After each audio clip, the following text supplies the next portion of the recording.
Welcome to this roundtable discussion. I am Dhoha Abdelsattar. I'm going to be moderating. I am a photo and video artist based in Qatar, and today I'm here with Sade Abiodun, Dr. Asma Bashir, and Mateen Manek. Sade is a budding neuroscientist by day and aspiring filmmaker, also by day, currently pursuing her PhD as a President's Fellow at the Princeton Neuroscience Institute. She hopes to bridge the gap between science and the arts through the creation of visual experiences that center marginalized identities and stories. Dr. Asma Bashir is the founder and host of Her Royal Science, a podcast started as a neuroscience PhD student at the University of British Columbia. Through Her Royal Science, she aims to foster a sense of community within the academic space, particularly for individuals in STEM from minoritized groups. Outside of having wholesome conversations, she enjoys reading, writing, and performing spoken word poetry. Mateen Manek is a filmmaker and writer from Toronto, Canada.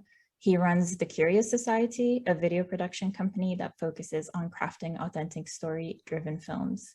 He loves learning new things, making and drinking coffee, and watching movies.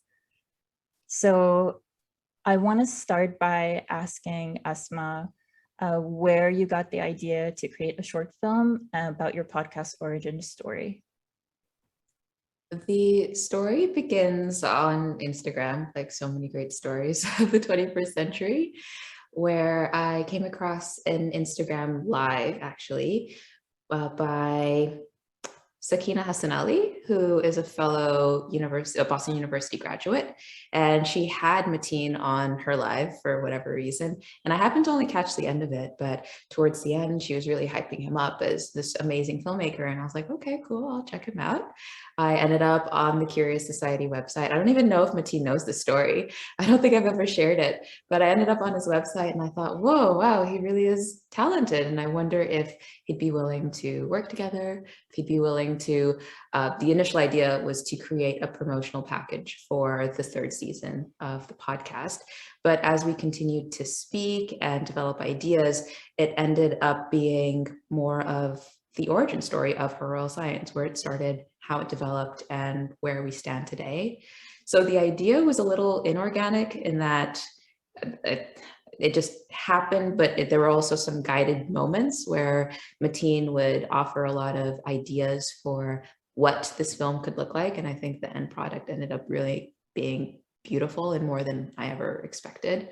But I have to give him all the kudos because it just started with an idea for a pseudo trailer for the third season, and it turned into something quite special, I would say.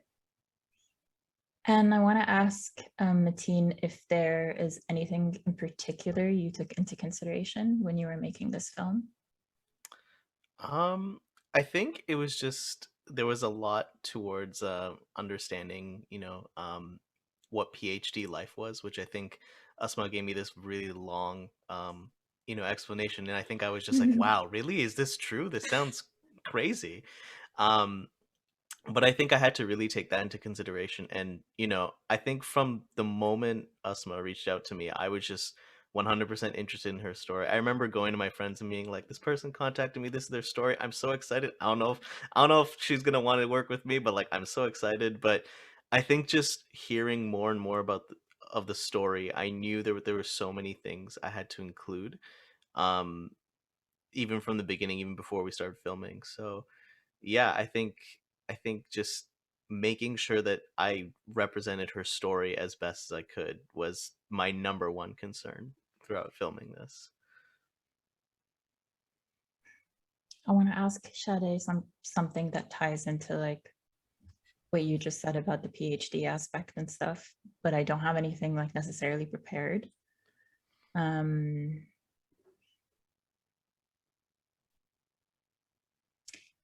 Sade, I guess I want to ask if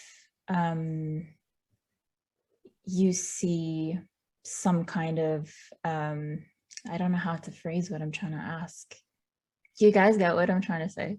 Yeah, I think I do. You're asking about parallels between the PhD experience that are displayed in the film? Yeah, absolutely. Like, I think that kind of going off, but both what you said, Asma, and what you were saying, Mateen, I think there's something about telling a story and like telling a story about specific experiences, specific phase of life. And one of the things that interests me most about like documentary work, and even now, you know, I'm kind of venturing more into the documentary sphere, and that's been really interesting.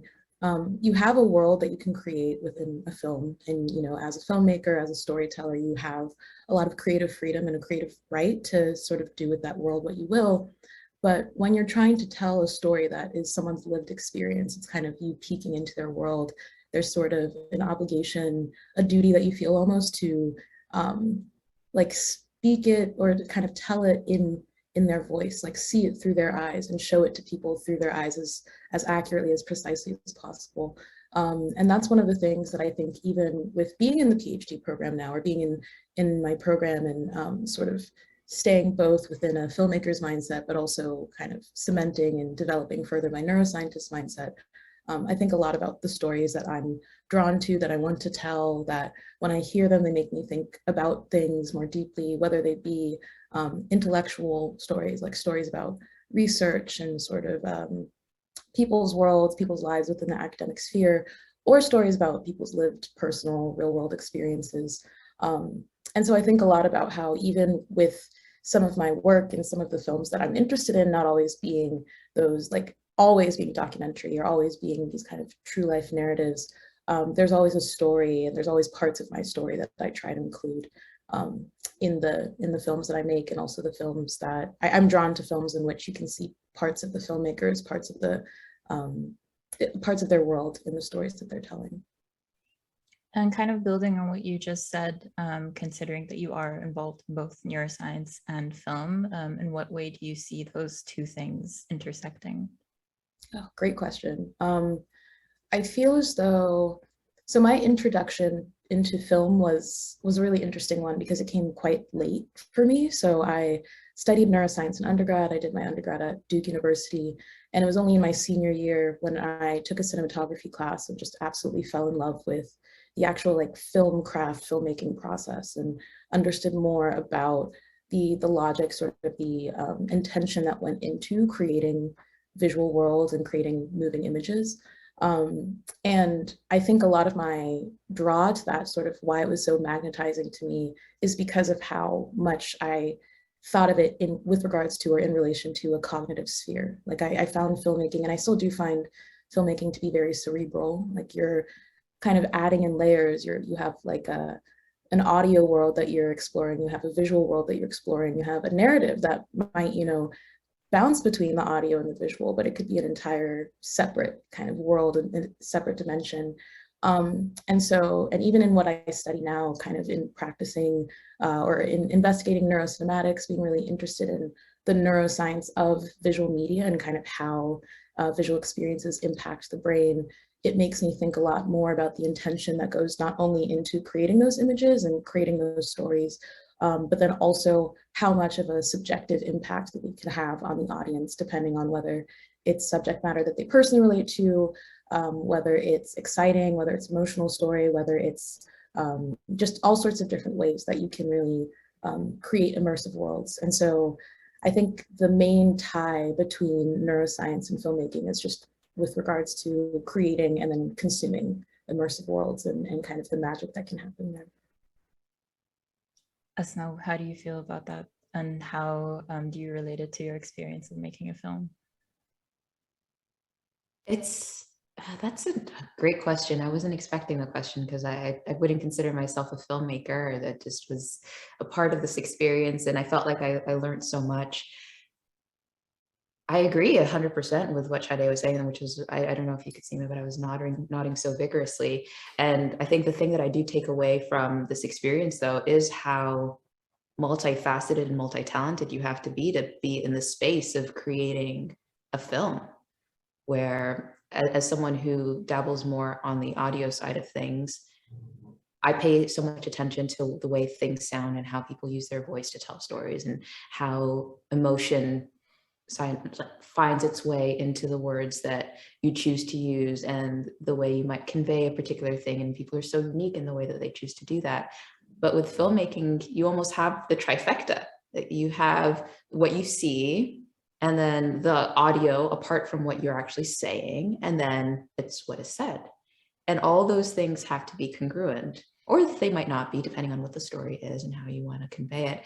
But the takeaway that I really had after this whole experience and seeing the final product that Mateen put together, and also seeing Sade's work, I was just in awe and in admiration of people who are in this space so fully and create this content for the rest of us to just, you know, stand back and watch. So I do want to also take a moment to just commend all of you for being in this space of creating amazing content. And I can't wait to see Dhoha's work in the near future for all of us to just consume, because without it, I feel like there's so much of the story that you miss. There is a lot that's present in one's voice and in the words that they choose to use, but there's also a lot in the way people express their emotions on their face and the way they use their hands and really delicate things that makes people who they are. I mean, I'm a very visual person, and I would love to know, kind of on the level of those visuals, like if there was anything in particular you envisioned for your film, or any imagery that you really wanted to see in the final product. Mm-hmm. Yeah, this came up while we were storyboarding the film, things that I really did want to be a part of the story and the narrative. One was just capturing my everyday life, which was great. That was an idea that Mateen brought up, where just what does your day look like? That was one of the first questions that he asked me. And I was like, my day is really boring. I mean, oftentimes I guess I'm teaching and I'll talk to my mom and I'll hang out with my partner, but we don't want to capture that, right? And he's like, no. All this is good stuff. We want to capture those moments. So that's why in one scene in the film, I'm receiving a phone call from my mom, because that is a big part of my day, and continuing to talk to her. And Dhoha, I know you remember my mom and how sweet she is, and how, you know, her listening skills are just on another level, and she gives great advice. So capturing that tiny aspect of my life, which really is a huge aspect of my life, was such a small, almost unnoticeable thing to the outside. Maybe if you weren't paying too much attention, you wouldn't have noticed it. But it was such a beautiful thing for Mateen to think about. So having that planted as an idea in my head, I was like, okay, so I do want everyday life. I do want also imagery of who I am in terms of my faith, because that's a big part of who I am, and how I display my faith is very obvious. So that is something that I also wanted, and Mateen was on board with that too. And I think there was a lot of understanding there, because of the faith that he grew up in, the faith that I grew up in, which was great. And I thought it was also really powerful that we had so much of that imagery, and so did Sade's film. She also had really powerful imagery of religious importance. And I'd love to hear her talk about that as well, because I thought, whoa, that's really powerful. Of course, it's a little bit different, but I saw so many parallels there, and I was hoping you could speak to that. Absolutely.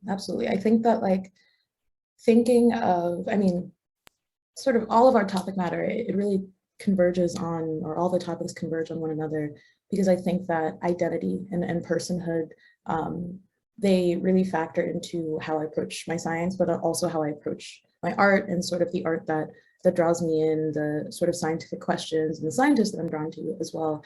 And I know with Godspeed at that point in time, I was really just thinking about life phases, like this idea of transitioning between different phases of life, the different journeys you go on, the different challenges that you face in each of those phases. And also the fact that, like, many times the through lines that we see through those challenges and through the periods of growth, they are so foundational that we don't even really realize how present they are. And of course, in Godspeed, one of those major sort of grounding foundational portions or pieces was motherhood, and sort of the relationship between mother and daughter. That was a major one. And so, Asma, even you talking about your own relationship with your mother, it reminds me of my relationship with my mother, and just this idea of going to her for advice, for wisdom, and just sort of for that comfort of, like, you have lived your life, and now I get to sort of, I'm living mine, but I know that my own experience is so intrinsically tied to yours. Like, I'm sort of walking in your steps in a lot of ways. And I think that that's also what really grounds me in a lot of concepts and a lot of my own feelings and thoughts around faith and belief. And I think with time, you know, my own sort of relationship with with faith, and the faith that I grew up in has changed, it's evolved so much, but at the core of it is this understanding of like sort of regeneration, rebirth, and rejuvenation, like always finding one's core and sort of one's grounded purpose, one's soul purpose, and not like soul like SOLE, but SOUL, love the soul. And so, yeah, it's a lot of it comes back to this idea of constantly just being able to be reborn and constantly being able to become anew, and sort of just this, like water is a major theme in my film, and I think that water has just this real restorative quality about it. It's fundamental not only in terms of like, you know, everyday life and our own kind of very, I'm trying to think of like the right way to put it, but we encounter water, whether it be like, you know, bodies of water or we're drinking water, you know, we have to hydrate, but water is also a very spiritual entity to me in a lot of ways. And even the scenes of baptism that are in the film, the scenes of the water birth, those all come back to the central theme of like emerging from something and getting to be anew. And so I think that that mentality, like that idea, stays with me in everything. And it was definitely originally sort of grounded in faith and sort of a lot of my religious practices. Yeah, it's really interesting hearing you kind of talk about your process, because I did see the film, and that, like, especially that theme of water is really I don't want to say like dominant, because that sounds maybe a little bit like overbearing, but it's just like it's so present. And actually, I would really love to hear a little bit from Mateen about like what's your process, or kind of how do you approach filmmaking? I think that's something that's constantly changing for me, which I don't know if that's a good thing or not, but I think I've learned over the past few years of doing this that you know, like especially because I focus a lot on documentary, um, I'm not so much creating a world as just kind of amplifying it. So I think a lot of it has now come through listening a lot of times, and instead of, like, I remember when I was starting out, I would assume a lot of things, especially about a story. I'd be like, okay, so this is where I think it's going, and I would be horribly wrong when it comes to the interview. So I think just really kind of taking a moment, listening, and finding what stood out to me. Because I think, you know, even when you're making a documentary film and you're, you know, capturing this world, it's still through the director's eyes in one way or another. Um, and so my process is always about just kind of looking at what's there and finding what stands out to me and kind of what I think is important for someone else to know. Like for example, you know, like what if I were to just verbally tell someone, like my best friend, this story, what would I leave out and what would I keep in? And I think that's just kind of helped me figure out what is important about a story. And the good thing about, I mean, the good and bad thing about that is that some people, I know some stories aren't for me, and so just listening allows me to kind of say, like, you know what, this is a story about cars and I'm really not interested in that, so I think I'm gonna have to say no. And yeah, so I think that that's pretty much it. But is there like, is there something in particular that you want people to take away from your films, like whether this project or any other project that you work on? I think the one thing that I want people to take away is, you know, I've I guess that, you know, just this reminder that the people in the film, the people that you see in real life, anybody who you cross is human after all, right? I think, like, because I, you know, studied communications and I was really into politics and media, things are kind of viewed statistically. And I always found that really weird because, you know, we're not a statistic, right? Like, we're an individual with a different story. So even when you look at big statistics, it's very broad.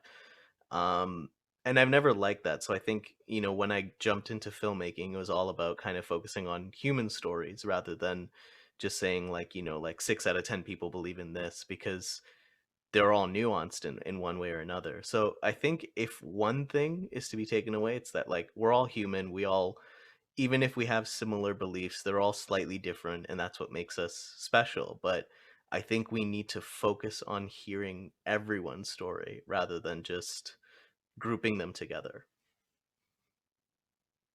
I think that's kind of the theme. I think that's like the thread that ties you guys all together. Like Asma has the podcast, Mateen makes films, and Sade, you do lots of stuff. Lots of different things. I mean, I'm happy for you guys to also ask each other something. Is there anything that anyone is like very kind of curious to know? I guess I wanted to like expand a little bit on what you were just saying, Mateen, because I think this idea that we are all people, like I've been thinking a lot about how rich each and every one of our internal worlds are. And there's so many ways in which others, unless we give like a very intentional peek into that, unless we sort of establish that level of intimacy to say like, welcome in and come into this, you don't always get to see that. And I think especially as we've moved into just so much more of a digital age, you know, in the age of COVID, a lot of our interactions, a lot of our time with other people are mediated through screens. They're mediated through these like sort of curated experiences of when will I see you, how will I see you, what will we talk about? Like it's less of this, you get to just peek in accidentally or see the little moments, Asma, which you also talked about, like the little intimate moments. And one of the things that I think is so wonderful about filmmaking, yes, but just storytelling in general. I've also found this to be true with podcasts and getting to like kind of work on my own podcast and producing that. It's another question of, you know, how much of my internal world, how much of the world of science, of film do I include in this? It's really a question of, you know, I guess like how, not only how do you want your world to be seen, but I guess what parts of your world do you want to be shared? And like what parts of your story are precious and you sort of hold close to your heart versus those that you're like, no, you know what, this is something that I do want to find community and I want to sort of be able to like share with others, kind of converse about, you know, find out other people's experiences. And I'm always curious as to why people choose the given mediums that they do to express that, whether it be, like you were talking about, Asma, primarily audio and auditory, whether it be visual, whether it be a mix of the two, or just bouncing between them. I find myself bouncing between sensory modalities all the time. I can't really decide which is the best. And so I'm curious if there were other mediums that people have been interested in exploring and sort of storytelling through, and have done that in the past, want to do that in the future, and even just why you chose the given medium that you chose. What was it about it that made that the right avenue? Mateen, would you like to go first? Sure. I've actually like tried many different mediums. Like before, I used to do audio dramas, and I used to host my own podcast once upon a time. But don't look it up. But yeah, and then I kind of moved from audio dramas to poetry and posting poetry on Instagram, which is different from, I find, posting poetry on anywhere else, because you know, like a whole visual component plays into it, which I always found really interesting. um and then I think I landed on filmmaking, and that was kind of like almost like a happy accident, because I remember before I started like when I started the Curious Society, it wasn't meant to be filmmaking related at all. It was meant to be storytelling related, and I remember I started it with that purpose in mind, mainly because, you know, I was in a job that I wasn't really happy with, and I needed to find something else. And I was like, you know, I want to do something in storytelling. I just didn't know whether that's creative, creative writing or teaching creative writing. And that's essentially what the Curious Society was for. And then I remember I was making YouTube videos at the time, but I guess I didn't realize that I liked making videos, and I've always made videos my whole life. And I think it was when I realized that people were reaching out and saying like, "Hey, could you help us with this?" And my wife's like, "You know, like you could do this if you want." That I realized that like film has always blended everything I've ever loved: storytelling, audio, imagery, and things like that. And the fact that you know, that I'm able to do everything that I want, including acting, because I was huge, like as a kid, my dream was to be an actor. To blend all that together into something this big, that's kind of why film was just the perfect answer for me. That's such a lovely answer. And I don't know if I can speak to why. Oh, let me think about this. Give me a moment. Because Asma, I think with your work and you know, as a PhD student now, I think a lot about, you know, science communication and the communication of ideas, and we're taught how to publish papers, write manuscripts, present posters, but there's something that's like oftentimes very static about the ways that we're told to approach the storytelling of our research and our work. And jumping into podcasting, jumping into like, let me actually, you know, convey ideas and convey stories that go beyond just the research, just the empirical analysis and work. It's a very intentional choice. So I'm always curious as to what it takes to make a fellow scientist, a fellow academic sort of expand the ways that they're sharing their world, whether it's just their science or also the science stories that they have. I think a lot of that initial idea came from a feeling of frustration, of not liking the very static, traditional methods of talking about our work. And beyond just using really jargony language, the people who would have access to the work, it was honestly abysmal in terms of just the numbers and who can access a paper, who is forbidden from seeing it because it's behind a paywall, or not forbidden, but just really difficult to be able to have access to certain articles. There's this running joke on Twitter, on science Twitter, where we talk about, you know, accessibility in STEM, and it's a screenshot to an article talking about the inaccessibility of STEM, and you have to pay like $100 to access it. But who is going to sit down and like go and put in their credit card information to access this article and spend $100? I didn't like that. And I thought, okay, how can I create a space where, one, I'm humanizing the individuals behind the podcast or behind the science itself, but also give people the opportunity to use regular human language to talk about the work that they're doing. And I'm not the first person to have this idea, but I was definitely inspired by a lot of people who had started to talk about it, to say, why do we talk about our work with the same 200 people at the same conferences over and over again? Going to these conferences is also incredibly expensive. And it makes people feel good, I think, to feel like, oh, look at this upper echelon, this elite club that I happen to belong to, but I didn't feel special. I found myself just very, very annoyed.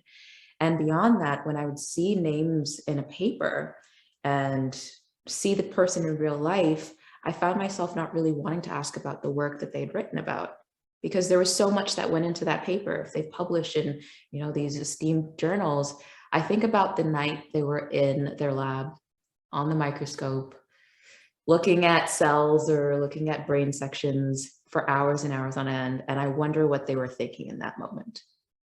I wonder if they thought it was worth it, if they assumed that the abysmal pay that they were getting at that moment would eventually, I could see Sade laughing, would eventually pay off.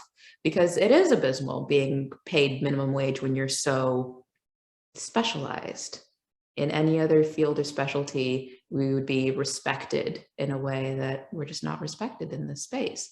So I had a lot of questions about other people's experiences. I felt like I was creating almost a behind the scenes safe space for people, because these conversations don't happen in depth in the lab. We'll talk about it. We'll make a comment of some kind, like, oh, I didn't get reimbursed yet for my conference expenditures. And you're like, oh yeah, I guess I got to pass by the food bank. We'll talk about some stuff like that. But we don't actually go to our PIs and be like, hey, like, I really think it sucks that you pay me 20 grand a year. That really is not nice, given that I bring you millions of dollars in funding based off of the work that I'm doing. So I don't know if that answers your question, but I think, yeah, the source of that, where did it come from? Where did the idea and why I wanted to tell these kinds of stories, where did it come from? It's really just based on annoyance and frustration that we created this literal ivory tower where no one could access. And I've spoken to Mateen about this at length, where it just baffles me that nobody on the outside should know about this because, you know, they're not a part of this club. No, tell people. Why shouldn't they know? And I love that people use creative ways to talk about what happens, like the heroic science film, where, yeah, we get to talk about what academia is like. And sometimes it sucks. Yeah. I would say often. I would say often. Like oftentimes it's rough. Yeah. Yeah. And then if you add in other elements like the last couple of years with the COVID pandemic, and then the social uprising and things that we've just been witness to more so than in the past, I think it's always been there. But now we had the time to sit at home and really digest everything that's happening in the world and injustices that take place. Yeah, I think it seemed like the right time to talk about this. And now I kind of want to bounce it back to you. What made you think that the story that you wanted to tell in Godspeed was one you wanted to tell at that particular point in time? Was there a moment where you thought, okay, I want to tell a story about intergenerational passages and motherhood and daughterhood? Was there a moment where you realized, okay, I want to venture into this space? Because I believe Godspeed is your first short film, right? It is. Yeah. So how did that come about? In the strangest way. Like, I think that what I've found, especially to be true in the last few years, and just like the number of times my trajectory and sort of my overall life purpose has just kind of evolved. I always stumble upon sort of these monumental moments by accident in a way. Like I think a lot about, you know, if I believe in coincidence or not. The jury's still out on that one. But with Godspeed, it was just an incessantly persistent idea. And I really did try to ignore it. I tried to say, this is impractical. Like, I'm not a filmmaker. I'm not a storyteller in this way. I have to think about, you know, I'm working full-time. I was doing my post-bac at the time. I was a full-time research specialist, lab manager, preparing to go to grad school, kind of trying to think of what I wanted to do, what I wanted to study.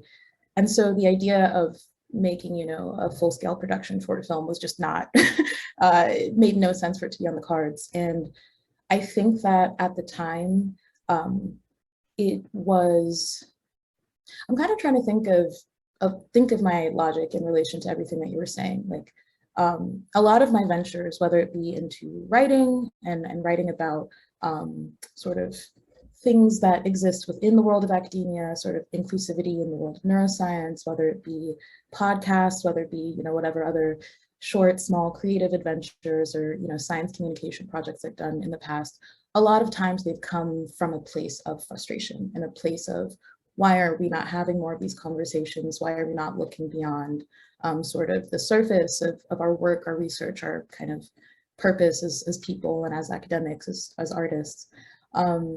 And I'd say that, like, with Godspeed, it was probably that same frustration that actually laid the foundation for me to think of that idea. And also music. I love music. These headphones are actually kind of permanently affixed to my head, I would say. I'm always listening to something. And there was a period of time, I think I was coming back from a conference actually, and was listening to Godspeed by Frank Ocean. And in listening to that song, and, you know, I'm a huge Frank Ocean fan, just love music in general, but there was something about him saying, you know, I will always love you. I'm wishing you Godspeed. I'm wishing you glory. It felt like this love letter to, you know, the many past selves, the many different iterations of ourselves that we go through, we experience. And the fact that rather than being frustrated with their sort of lack of knowledge or their inexperience or their kind of pending growth, there should be a lot of love there. There should be a lot of grace for just, you know, being who you were then and getting to be who you are now, and those being the same person, but also you changing and kind of growing in ways that you couldn't imagine. And I think I've viewed or kind of seen that to be true, not only in my growth as a person and sort of my exploration of my world, my different identities, my relationships, but then also as a scientist, as an academic, as like a scholar, because a lot of my empirical, my intellectual beliefs have changed and evolved and shifted, but also even my beliefs on my place in the world of academia, my sort of role and the things that I can be limited in, but also the things that I can kind of expand upon. And so Godspeed just felt like a culmination of all of those things. And of course, there was a lot of the pressure of, this is like my first time really, really trying to make a short film. And I'd done short projects, kind of personal projects before that point, but Godspeed was something that I made knowing that I wanted to show it and share it with others, knowing that I wanted to create a world that other people could see themselves in, that they could relate to, that they would feel something from, even if it weren't like them really saying like, I am this character, I am this storyline. And it's the same frame of mind, the same frame of reference that I think many of my projects and many of my ideas since then have been cemented in. Just like, what is the world, like kind of what parts of myself do I want to share and impart when I'm telling the story, or kind of sharing my voice in this way, but also how can I include or kind of use my voice to speak to things that I have not heard spoken to before, or I have not heard spoken to enough before. And it's this idea of like, it's not that I want to necessarily place the heftiness of like the burden of representation on my shoulders, because it is a really heavy burden, especially being, insert all sorts of different demographic factors within an academic or intellectual space. But it was more so that that's how I find community. I've always found community through art and through media. And it was something really powerful, or it has been something really powerful in exploring alternative ways and of telling those stories and making those stories to get to do that even more and feel like I'm getting to do it more intimately as well. Mateen, do you think you can speak to the idea of community? Because you said the Curious Society really didn't start as a platform for films, or that wasn't your first idea. What has it been like in creating a community with perhaps other filmmakers who maybe give you advice or have helped you along the way? What has been your experience in venturing into that community space? Because I imagine there is a bit of a community, right? You stole my question. Oh, did I? Yeah, that's a good question. Oh man, I really should think about that. I think it's interesting because I've always kind of seen myself as like the one man filmmaker, which I've kind of realized is not the way I want to do filmmaking. Like I want to work with people. I want like a collaborative approach. And I think through the documentary work, I kind of get that with the person I'm working with, but I don't get it with other filmmakers. But I think recently I've kind of discovered more people to work with, whether they're just starting out and I can help them in some way with two people I just met recently who want to get into this, and I'm like, yeah, I can teach you everything I know, so that way you can go. But also now discovering that there's a whole community on Twitter, which I actually just did yesterday, of specifically Muslim filmmakers who are just kind of out there talking about us being in the media, our representation and everything, and how even though it's been so many years, it's still kind of skewed in a very negative light.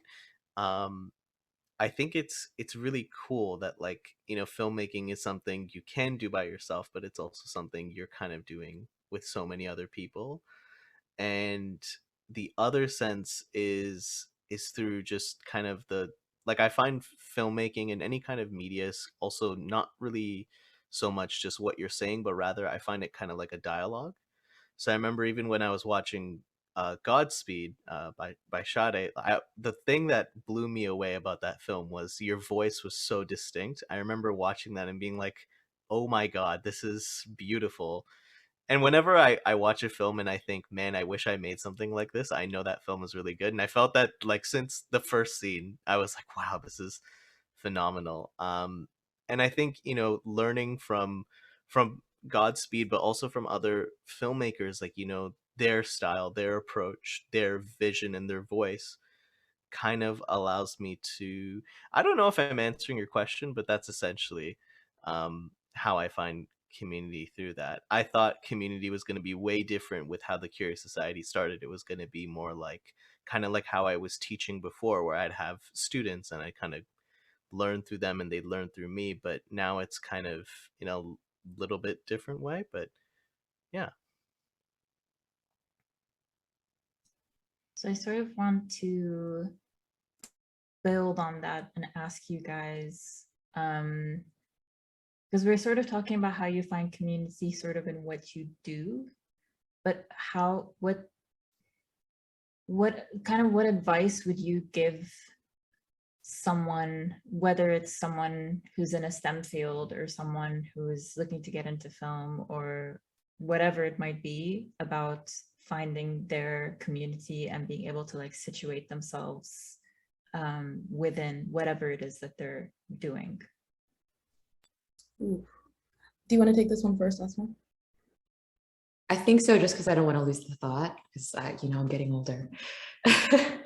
I think the first thing that comes to my mind, and I don't know if this is cliche or not, I can't tell, so it probably is, go where you're wanted. I think there's so many times where we push ourselves into spaces where like people don't want us to be there, and we just go, oh, well, I want to be in that space, so, suck it up, deal with me being here. But it's harder work for the person dealing with all the pushback than it is for the person pushing you.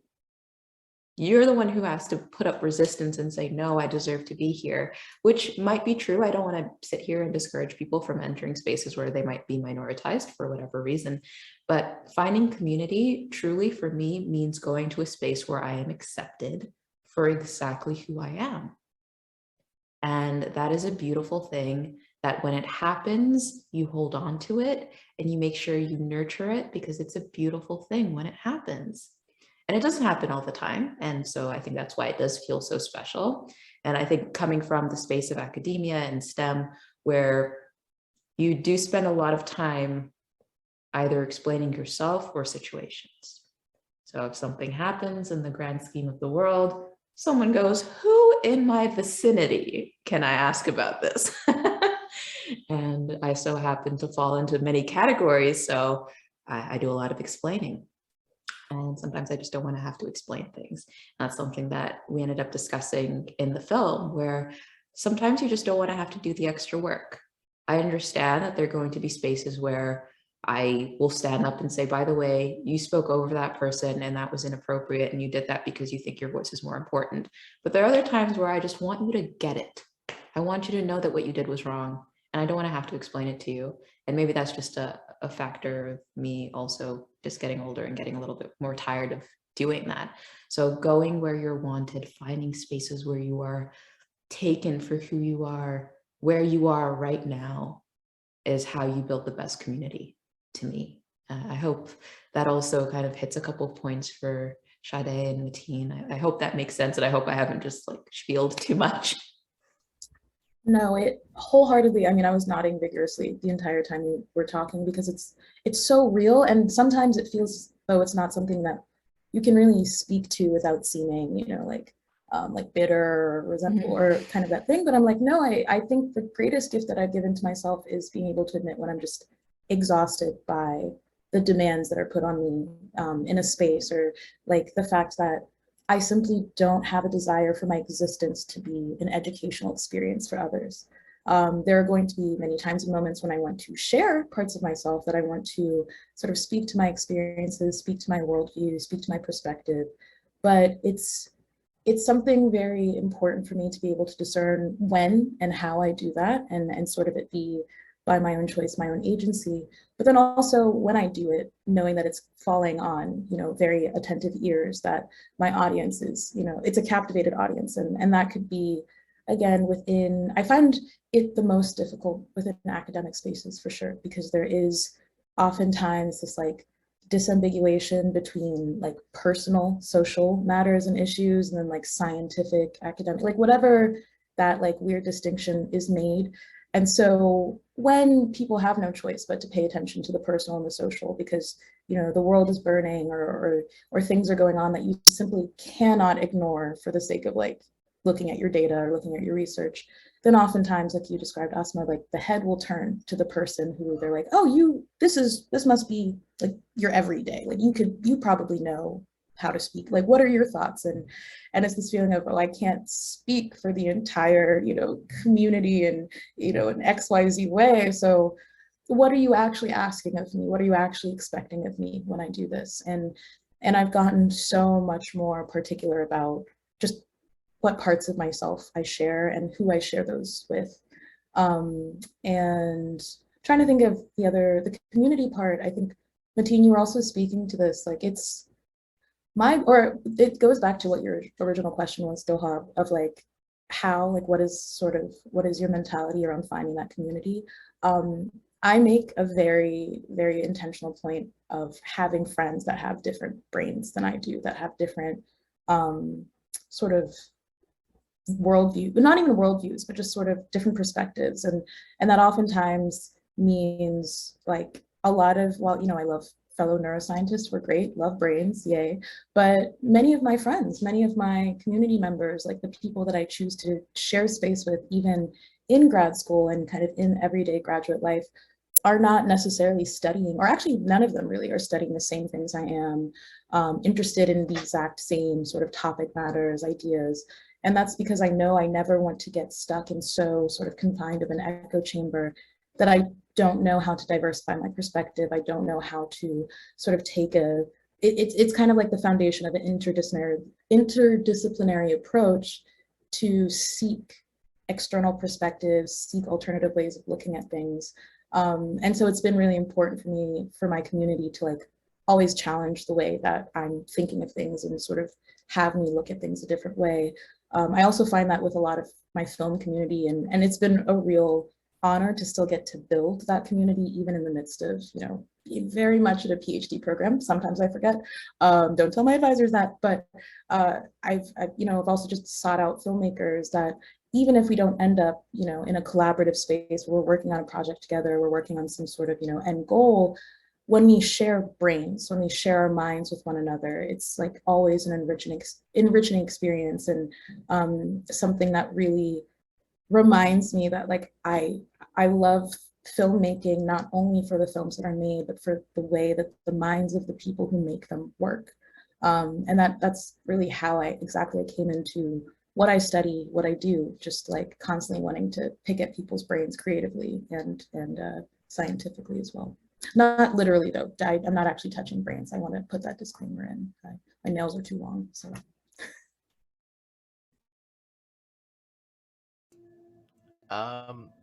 What was the original question? I just want to make sure I answer it before I move forward. So it's kind of like how do you approach community building or finding your own community, or kind of like what advice would you give about finding community and situating yourself within your given field? Cool. Okay.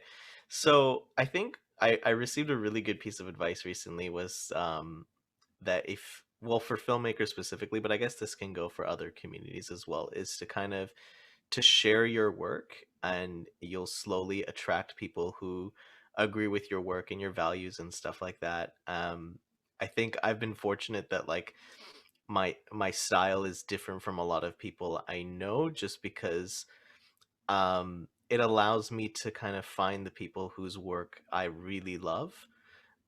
Especially, you know, with filmmaking, there's such a huge presence on YouTube. Sometimes it feels like that's the style that they do it is sometimes the only style, and it feels incredibly isolating. I remember when I started, I'm like, should I be doing this instead? But I don't like it, but I feel like maybe I should be. Maybe this is like the way. And I remember when I started getting out of that is when I realized, no, like the stuff that I like is actually out there. I've just got to kind of find that community. So I think, you know, sticking to your values and you know what you believe in, what you like and all that, and pushing out the work, people will find you or you will find people. But being who you are, I think, is the best way to kind of find community, and being who you are proudly um is important. Um yeah. Yeah, I felt like I had more to say, but I think that's where I'm going to leave the answer. Asma, how would you like us to kind of go towards wrapping up? Do we have any sort of final thoughts? What do you hope people take away from each of these projects?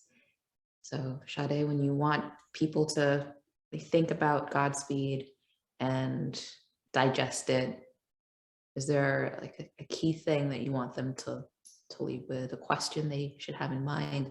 And I guess the same question can be posed to Mateen. What do you want people to leave with? Maybe really a good 1 or 2 question. sentence thing. Yeah. I think it's so interesting to think about that now, because even in what like how I was about to answer, I was about to say I designed Godspeed so that, and it's really like that verbiage was interesting, but it's accurate, it's true. Like I approached Godspeed like something of like a visual cognitive experiment, and wanted to say like how much can I build upon sort of a nonlinear immersive world? How much can I build upon like playing off different elements so that there's enough in this space that, you know, different people can latch onto different things. They'll notice different things will resonate with them in different ways. And hopefully like kind of spark that conversation of what did you feel, but why did you feel that? And even my research now, a lot of even like kicking off my dissertation research, that's still my major question, you know, what did you feel and why did you feel that? Yeah. And so I think the major takeaway that comes from me is that Godspeed is not a film that's meant to be watched once. I mean, for sure, I have not watched it once. I've watched it many times now, but like, it's one that ideally you'd be able to go back to, you'd be able to discover new things and in the film, but then also maybe it brings up new things in yourself each and every time. I know that's my experience oftentimes when I go back to it. And even that practice, that idea comes a lot from the filmmakers that I've seen and the work that I've seen, that I know it goes beyond just like, oh, this was a pretty film, or like this was a fun viewing experience. It really is kind of you're stepping into an immersive world, and in me sharing that world, it completely is leaving it open to subjective interpretation, and for you to tell me what journey you went on, because maybe you went on one that even as the filmmaker and me thinking that I had all the pieces intentionally in place, you could have latched onto something that I would have never actually have known or seen myself. And so, yeah, I think the TLDR, the summary of that would be like, watch Godspeed many times if you want to, and let me know what sticks out each time and where it takes you, because that is the point. It's supposed to be both a visual journey, but also a very cerebral, very cognitive one. I love that. I feel like you should be answering this question more than I should, but I think the one thing I do love about film is that people do take their own interpretation from it and their own kind of thing.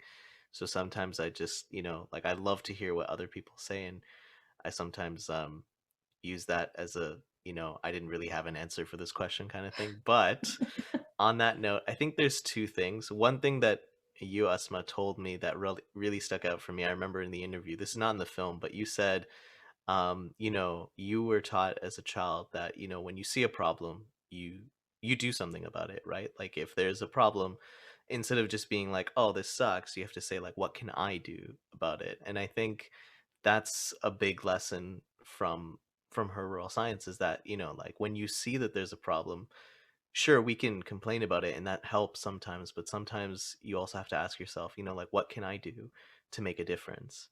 And I guess the second thing would be, that like there is a community out there for you, whether you build it or whether you find it. But even if it feels like, like you're isolated or alone, there are people out there that are kind of waiting for you to say like, hey, this is your home, that like we kind of understand you and all that, and are just waiting for you to either bring them together or join them.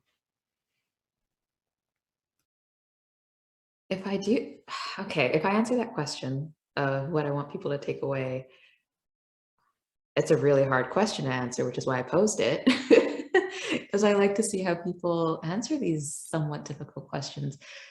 For me, I hope even if it's not your cup of tea, even if it's not the kind of film that you typically watch and consume, I hope that at some point in time, the watcher or the viewer realizes how much we do rely on each other, and how much I have benefited from my community, the way it has been in flux throughout my life, whether it's people I've known for a really long time, like Dhoha, where like we check in every couple of years just to be like, hey, you good? And where are you right now? which is one of my favorite forms of friendship because like we'll always be good, right?